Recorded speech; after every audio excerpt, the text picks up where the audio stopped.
This is your Daily Dose with Dr. D. Here's Dr. Daniela Schreier. Hi and welcome back. I am Dr. Daniela and you're here to get your daily dose. News today, the Drew Peterson case. The Drew Peterson defense team was hoping for a mistrial earlier today after Peterson's former neighbor Pontarelli had testified that he felt threatened by the former police officer at one point. The judge did not go with it, so the trial is going on. Now, emotions always run high when we're talking about Drew Peterson, the former Bolingbrook police officer and sergeant. Why is that? Because he's dividing people in two camps. There's the camp that thinks, oh my God, he has actually killed his ex-wife, and this camp calls him a sociopath. This is a clinical term that is highly overused. And there's another camp that says, well, this man presents very well. He has apparently not done anything wrong. Don't incarcerate him, let him go. Let's look a little bit at the facts. This is not a clinical analysis. This is just how Drew Peterson presented in his live appearances, especially on Larry King Live, Matt Lauer, etc. Now, I'm always talking about the former police officer as the man with two different faces. There is number one, the face that is portrayed by his ex-wives, wife 2, 3, 4, and one former girlfriend named Cal. They portray him as the person who has to be in power, who has to have control, and the person who actually instills fear in his partners. And then there is Drew Peterson in his planned live appearances. He comes forward and he is very calm, cool, and collected.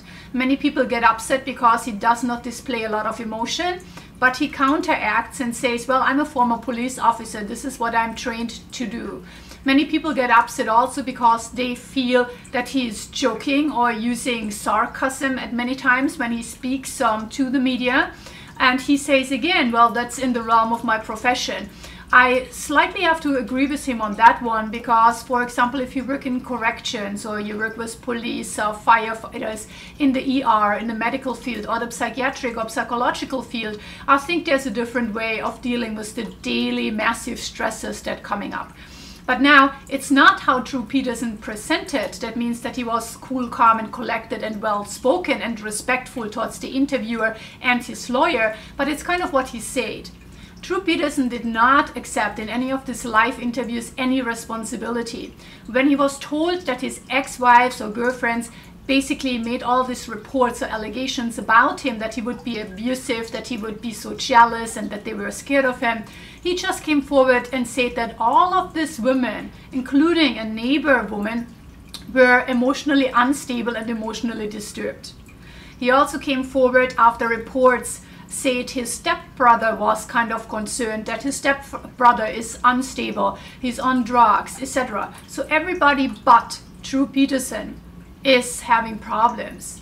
This is generally an issue and it's a red flag for me in child custody evaluations or when you work with people who are going through a divorce or separation. Because in general, a person always can accept a piece of his responsibility. That was not the case. During the interviews, and this is the last point for now, come back to see more later. During the interviews also, Drew Peterson remarked that no one ever has seen him with a temper, that he has no temper. And the fact is, again, many of his ex-wives and girlfriends say that, yes, he is very jealous.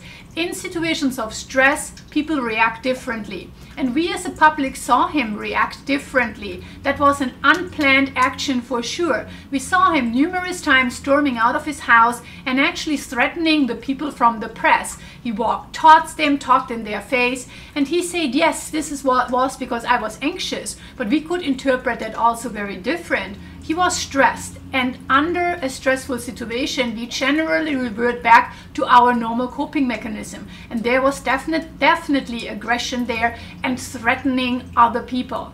Anyways, come back as we follow this trial live. I am Dr. Daniela, and you were here to get your daily dose. Thank you. Bye-bye.